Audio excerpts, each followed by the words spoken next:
എന്തായി പെണ്ണെ, പ്രതീക്ഷയ്ക്ക് വല്ല വകയുണ്ടോ? പറ, എന്താ? യെസ്, കാരിങ് ആന്ന് പറഞ്ഞു. വാവ്, അടിപൊളി. നീ പൊളിച്ചു മോളെ. Congrats my dear. ഡോക്ടറെ, താങ്ക് യു. ഇവനെ എന്റെയും കൂടി ചെറുക്കനാണേ, പറഞ്ഞേക്കാം. നീ ഇപ്പോഴെങ്ങ് ഉറപ്പിച്ചോ ഇവനായിരിക്കുന്നു? അതിലൊരു സംശയം വേണ്ട. ഇവൻ നമ്മുടെ ബാച്ചായിരിക്കും. എടി, ആൺകുട്ടി ആയിരിക്കും, അതാ ഞാൻ ഉദ്ദേശിച്ചത്.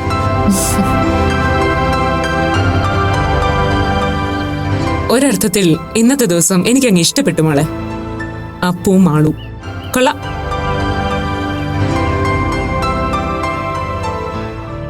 ഒരുമിച്ച് ജനിച്ചവർ, ഒരുമിച്ച് കളിച്ചു വളർന്നവർ. ഇടയ്ക്കൊന്ന് തമ്മിൽ തെറ്റിയെങ്കിലും അവസാനം വന്നു നിന്ന് സ്ഥലം കണ്ടോ നീ? ഒരാള് അമ്മയാവാൻ പോകുന്നോന്നറിയാം, മറ്റൊരാള് ഇനി ഒരിക്കലും അമ്മയാവില്ല എന്ന് ഉറപ്പുവരുത്താൻ.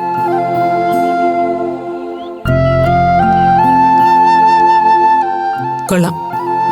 ദൈവം അവിടെ നമ്മളെ എതിർ ടീമിൽ തന്നെ പ്രതിഷ്ഠിച്ചു. Anyway, congrats once again.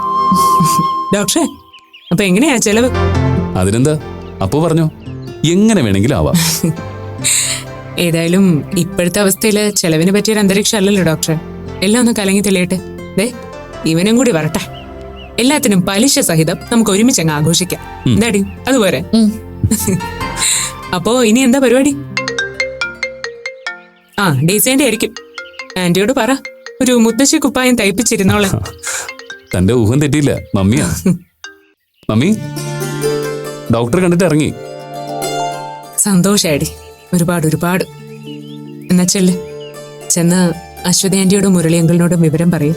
അവർ കൂടി സന്തോഷാവട്ടെ. എന്നാലും ഇതാദ്യം അറിഞ്ഞത് ഞാനാണല്ലോ. എന്നാ ഞങ്ങള് പോട്ടെ. അപ്പോ താൻ വരുന്നോ?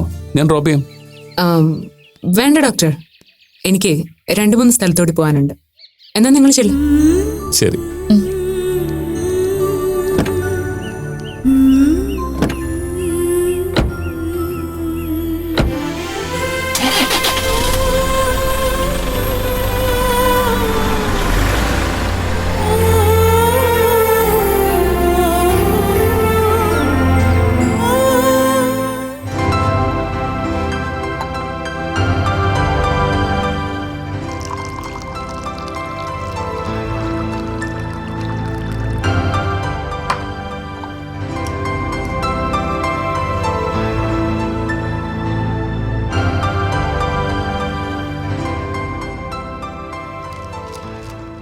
ദാ വി പി. എന്തായി ഗീത ഇവിടുന്ന് പോകുന്ന കാര്യം? അതിനൊരു തീരുമാനമായില്ലേ ഇതുവരെ? നാളെ ഈ ഡ്രസ്സിംഗ് ഒക്കെ മാറ്റിയിട്ട് ഡോക്ടർ പറയാന്ന് പറഞ്ഞു. പിന്നെ വേറെയുണ്ട്, കോടതിയിൽ കേസ് പരിഗണിക്കാതെ തീരുമാനമാവില്ലല്ലോ വി പി. അതല്ലേ വക്കീലും പറഞ്ഞത്. അത് വി പി മറന്നോ? എപ്പ ചോദിച്ചാലും കോടതി കേസ്. ഈ മറുപടി കേട്ട് കേട്ട് ഞാൻ മടുത്തു. പിന്നല്ലാതെ, മടുത്താലും നമ്മുടെ മുന്നിൽ ഇതല്ലേ ഒരു സാധ്യതയുള്ളൂ. അതുകൊണ്ട് ക്ഷമയോടെ കാത്തിരിക്കണം, അത്ര തന്നെ. ഹലോ സാർ, നമസ്കാരം. നന്ദൻ ഇപ്പൊ വന്നത് കാര്യായി. വി പി ഇപ്പൊ കൂടി കേസിന്റെ കാര്യം എന്തായെന്ന് അന്വേഷിച്ചതേ ഉള്ളൂ. അത് പറയാനാ ഞാൻ വന്നത്. നമ്മൾ കൊടുത്ത അപേക്ഷ കോടതി ഫയൽ സ്വീകരിച്ചിട്ടുണ്ട്. ഏറ്റവും അടുത്ത് തന്നെ ആ കാര്യത്തിലൊരു തീർപ്പുണ്ടാവും. അപ്പൊ ഇനിയും കാത്തിരിക്കണമെന്ന് ചുരുക്കം. ഇല്ല സർ, കിട്ടിയ അറിവ് വെച്ചാണെങ്കിൽ കേസ് മിക്കവാറും 1-2 ദിവസത്തിനകം കോടതി പരിഗണനയ്ക്കെടുക്കുമെന്നാണ് തോന്നുന്നത്. ഇതുവരെ ക്ഷമിച്ചില്ലേ വി പി? ഇനി 1-2 ദിവസത്തെ കാര്യം കൂടിയല്ലേ ഉള്ളൂ. എന്താ നന്ദൻ, ആ ട്രാൻസ് കമ്മിറ്റിയിലുള്ളവര് കേസ് വിഡ്രോ ചെയ്യാൻ സമ്മതാന്ന് പറഞ്ഞോ? ആ, ഒരു വിധത്തിൽ അവരെ സമ്മതിപ്പിച്ചു എന്ന് വേണം പറയാൻ. കേസിലിരയായ പെൺകുട്ടിയുടെ തീരുമാനം മാത്രം പോരാ. കേസ് പിൻവലിക്കുന്നതിൽ ആ കമ്മ്യൂണിറ്റിയുടെ മെജോറിറ്റി അഭിപ്രായവും നമുക്ക് പ്രതികൂലമായിരുന്നു.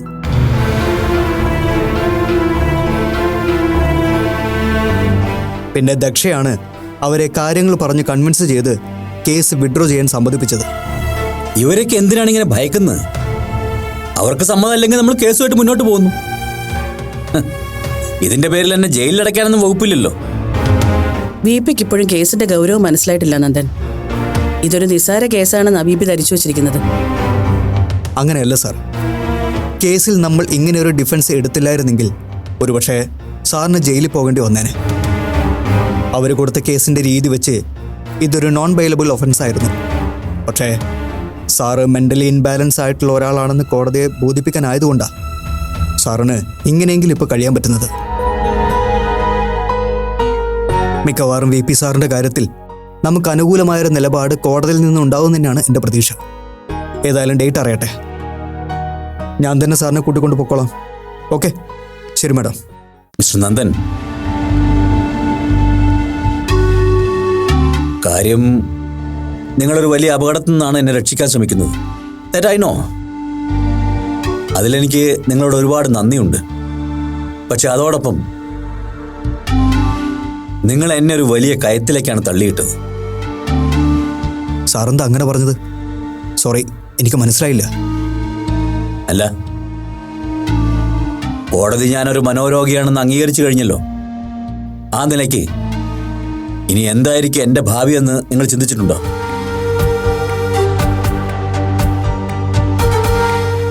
എൻ്റെ കരിയർ, സോഷ്യൽ സ്റ്റാറ്റസ്, എന്തിനേറെ ഇനി അങ്ങോട്ടുള്ള ഓരോ കാര്യങ്ങളിലും നിയമത്തിൻ്റെ കണ്ണിൽ ഞാനൊരു മനോരോഗിയായി തന്നെ തുടരില്ലേ?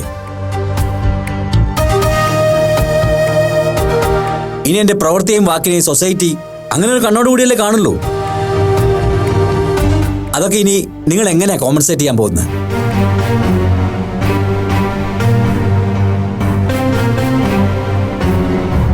ആദ്യം ഈ പ്രശ്നങ്ങളൊന്ന് രമ്യമായി പരിഹരിക്കട്ടെ സാർ. ബാക്കി കാര്യങ്ങളൊക്കെ അത് കഴിഞ്ഞ് നമുക്ക് ആലോചിക്കാം. എന്താ അത് പോരെ? അത് മതി നന്ദൻ. നന്ദ പോയിട്ട് വരും.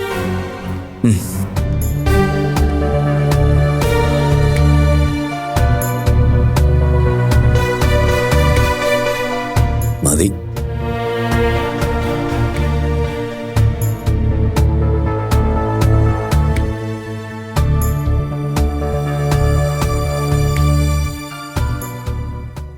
അതേ മുരളിയേട്ടാ, ജോബിന് ഇപ്പൊ വിളിച്ചു പറഞ്ഞു, സംഗതി കൺഫേം ചെയ്തു.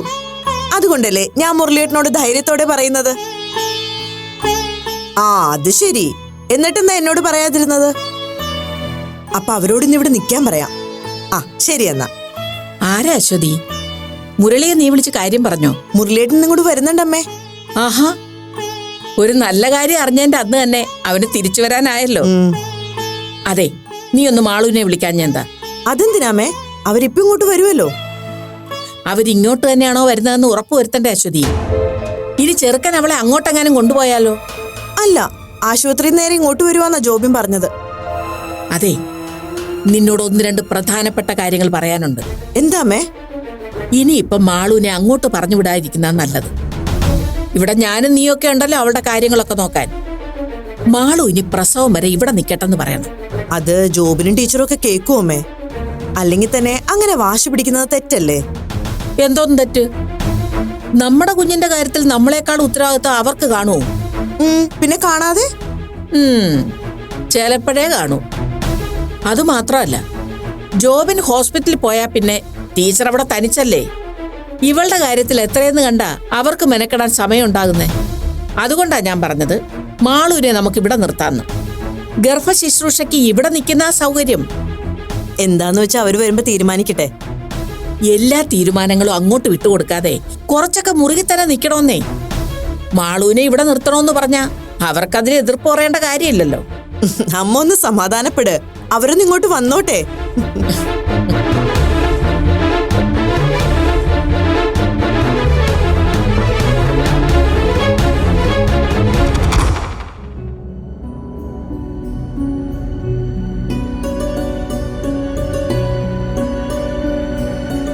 എടോ ഭാര്യ, എന്താണ് കാര്യമായിട്ടൊരു ആലോചന? നമുക്കൊരു ജ്യൂസ് കഴിച്ചാലോ? എനിക്ക് വേണമെന്നില്ല. എന്നാലേ എനിക്ക് വേണമെന്നുണ്ട്. ഈ സമയത്ത് ധാരാളം ഫൈബർ കണ്ടന്റും പ്രോട്ടീൻസും ഒക്കെ ഉള്ള ഫുഡ് കഴിക്കണമെന്നാ. പിന്നെ ബോഡിയിലെ വാട്ടർ കണ്ടന്റും ബാലൻസ്ഡ് ആയിരിക്കണം. ഒരു ജ്യൂസ് കഴിക്കുന്നതിന് ഇത്രയൊക്കെ സ്റ്റഡി ക്ലാസ് വേണോ?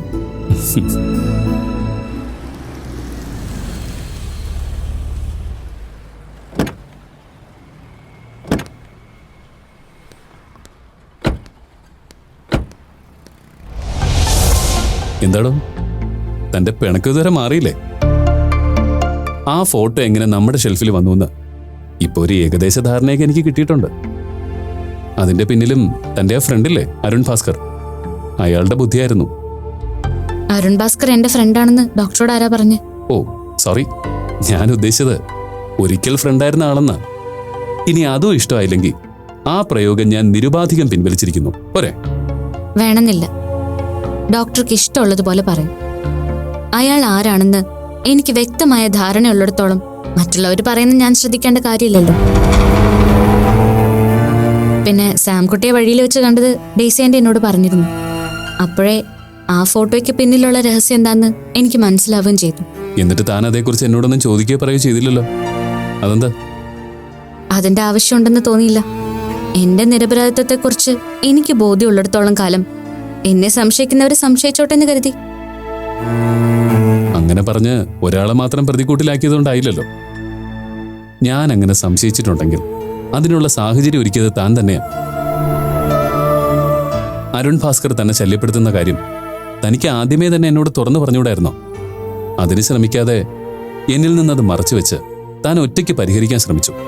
അത് നമ്മൾ തമ്മിൽ ഇത്രയും തെറ്റിദ്ധാരണ ഉണ്ടാവാൻ കാരണം. അതല്ലേ സംഭവിച്ചത്? സംഭവിച്ചതെന്തോ ആയിക്കോട്ടെ, പക്ഷെ അതിന്റെ പേരില് ഭാര്യയ്ക്ക് മറ്റൊരാളുമായിട്ട് അവിഹിതം ഉണ്ടെന്ന് സംശയിക്കുകയും അത് കൈയോടെ പിടികൂടാൻ നടക്കുകയും ചെയ്യുന്ന ഒരാളായിരിക്കും എന്റെ ഭർത്താവെന്ന് ഞാനും കരുതിയില്ല. ഞാൻ തുറന്ന് സംസാരിക്കാത്തതാണ് എല്ലാ കുഴപ്പത്തിനും കാരണമെന്ന് ഡോക്ടർ സമർത്ഥിക്കാൻ ശ്രമിച്ചല്ലോ. ആ കാര്യം ഡോക്ടർക്കും ബാധകമല്ലേ? എന്നെക്കുറിച്ച് അങ്ങനെ ഒരു സംശയം തോന്നിയ സ്ഥിതിക്ക് അതെന്നോട് തുറന്നു ചോദിക്കായിരുന്നു. അല്ലാതെ ഭാര്യയുടെ ജാരനെ പിടിക്കാൻ കള്ളം പറഞ്ഞ് പാതിരാത്രി CID പണി നടത്തുകയല്ല ചെയ്യേണ്ടത്. കല്യാണത്തിന് മുമ്പ് എന്തൊക്കെയായിരുന്നു ആദർശം? സ്ത്രീധനം വാങ്ങില്ല, ആർഭാടം കാണിക്കില്ല, ഭാര്യയ്ക്കും ഭർത്താവിനും തുല്യനീതി. എന്തൊക്കെ കേമത്തം പറഞ്ഞാലും മനസ്സ് ആ സിനിമയിലെ തളത്തിൽ ദിനേശിന്റേത് കൂട്ടായി പോയാൽ പിന്നെന്താ പ്രയോജനം? ഇപ്പോഴും താൻ ചെയ്തതെല്ലാം ശരിയാണെന്ന മട്ടില് താൻ സമർത്ഥിക്കാൻ നോക്കുന്നത്. ഏതായാലും തളത്തിൽ ദിനേശനാവേണ്ട കാര്യമൊന്നും എനിക്കില്ല. പോട്ടെ, ഇനിയത് ചൊറിഞ്ഞ് വഷളാക്കാൻ ഞാനില്ല. ഏതായാലും കഴിഞ്ഞത് കഴിഞ്ഞു. ഇനിയിപ്പം നമ്മുടെ ലൈഫിലേക്ക് പുതിയൊരാൾ കൂടി വരാൻ പോവല്ലേ. അതുകൊണ്ട് എല്ലാം മറന്ന് നമുക്കൊരു പുതിയ മൈൻഡ് സെറ്റിലേക്ക് വരാം. സോറി ഡോക്ടർ, അങ്ങനെ സ്വിച്ച് ഇട്ടതുപോലെ തോന്നുമ്പോ എല്ലാം ഓർക്കാനും മറക്കാനും ഒന്നും ഇത് പ്രീസെറ്റ് ചെയ്ത് വെക്കാൻ പറ്റുന്ന മെഷീനൊന്നും അല്ലല്ലോ, മനസ്സല്ലേ. ആഗ്രഹിച്ചാൽ കൂടി അങ്ങനെ എല്ലാം പെട്ടെന്നൊന്നും മറക്കാൻ കഴിയുമെന്ന് എനിക്ക് തോന്നുന്നില്ല.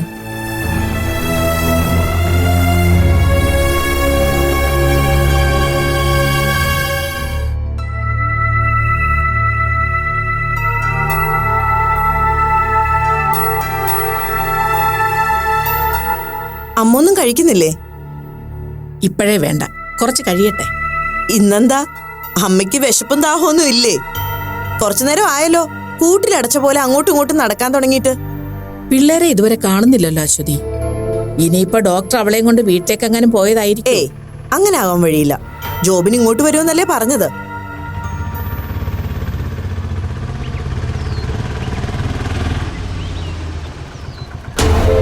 ആ, എത്രയായി? 50. ഇവരും എന്തിനാണോ ഇപ്പൊ ഇങ്ങോട്ട് കെട്ടിയെടുത്തത്? ദേമേ, ടീച്ചറോട് മുഖം കറുത്തൊന്നും സംസാരിക്കരുത് കേട്ടോ. ആ വരൂ ടീച്ചറെ, ഇരിക്കും.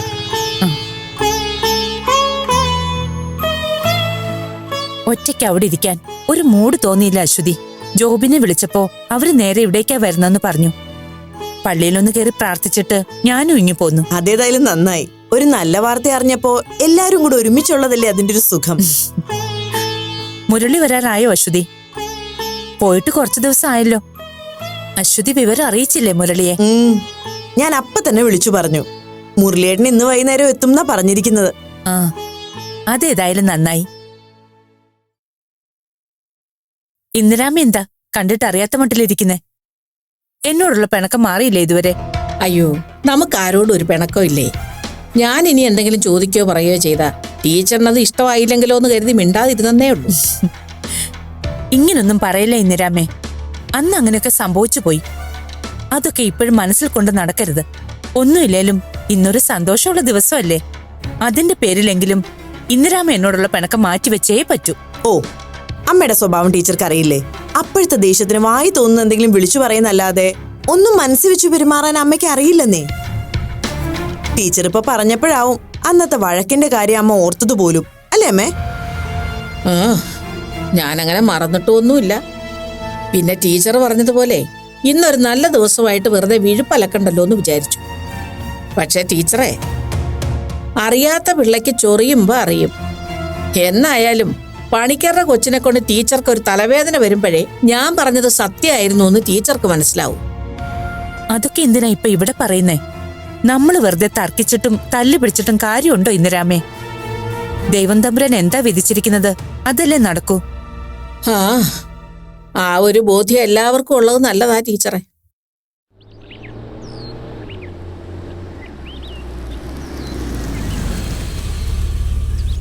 ആ, ദേ അവരെത്തി.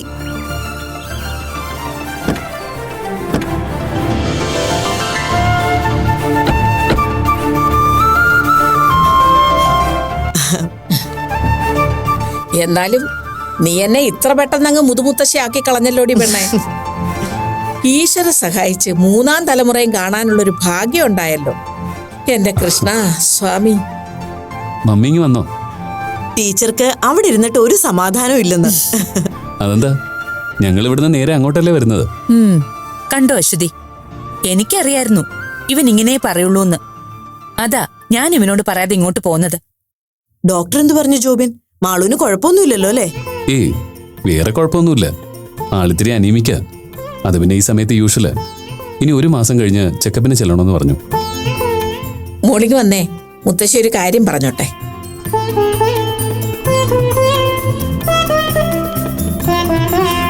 ഓ, ഈ അമ്മയുടെ ഒരു ബഹളവും വെപ്രാളവും കണ്ടില്ലേ? ജോബിന് ഈ കാര്യം വിളിച്ചു പറഞ്ഞപ്പോ മുതല് ഡെലിവറിയുടെ ഡേറ്റും നാളും ഒക്കെ നോക്കാൻ തുടങ്ങിയത് ആള്. ആ, നിങ്ങൾ ഇരിക്കെ, ഞാൻ കുടിക്കാൻ എന്തെങ്കിലും എടുക്കാം. അതെ,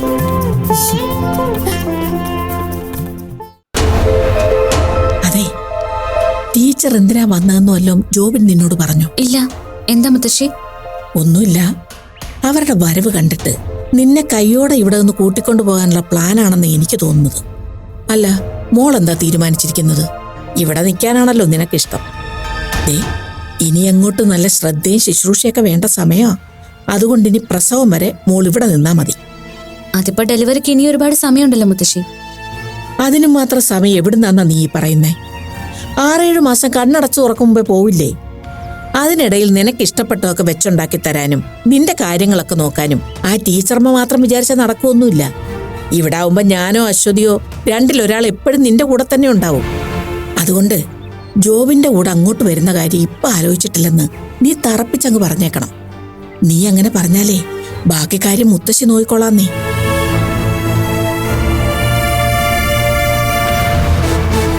എന്താ നീ ആലോചിക്കുന്നത്? കുറച്ചു ദിവസം ഇവിടെ നിൽക്കാൻ തന്നെയാ മുത്തശ്ശി എന്റെയും തീരുമാനം. എന്തിനാ കുറച്ചു ദിവസം ആക്കുന്നേ? ഇനിയിപ്പൊ പെറ്റെഴുന്നേറ്റ് 90 കഴിഞ്ഞങ്ങ് പോയാ മതിയെന്നേ. അതിനിടയില് 7-ാം മാസത്തെ ചടങ്ങിന് വേണ്ടി പേരിന് 1-2 ദിവസം അവിടെ പോയി നിൽക്കണം. അപ്പോഴേക്കും ഞങ്ങൾ അവിടെ നിന്ന് നിന്നെ ഇങ്ങോട്ട് കൂട്ടിക്കൊണ്ടു പോരില്ലേ? എന്താ മുത്തശ്ശിയും മോളും കൂടി ഒരു സ്വകാര്യം പറിച്ചില്ലേ? ഏയ്, ഒന്നുമില്ല ആന്റി. മുത്തശ്ശി ഓരോ കാര്യങ്ങൾ പറയായിരുന്നു.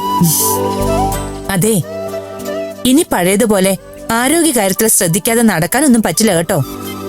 ഇനി മുതൽ അങ്ങോട്ട് പ്രോപ്പർ റെസ്റ്റും കെയറും ഒക്കെ വേണം. ഒപ്പം ലൈറ്റ് ആയിട്ടുള്ള ചില എക്സസൈസും. ആ, എന്റെ കയ്യിലൊരു ഡയറ്റ് ചാർട്ട് ഉണ്ട്. ഇനി മുതല് നീ അത് ഫോളോ ചെയ്താൽ മതി. ഓ, ചാർട്ടും കുറിപ്പടിയൊക്കെ ഇപ്പോഴല്ലേ വന്നത്? അതിനു മുമ്പ് പെണ്ണുങ്ങൾ എന്താ പ്രസവിക്കാതിരിക്കുകയാണോ? റെസ്റ്റ് എന്നും പറഞ്ഞ് 24 മണിക്കൂറും കട്ടിൽ കയറി കിടന്നാലേ അത് കൊച്ചിനെയും തള്ളയും ഒരുപോലെ ബാധിക്കും.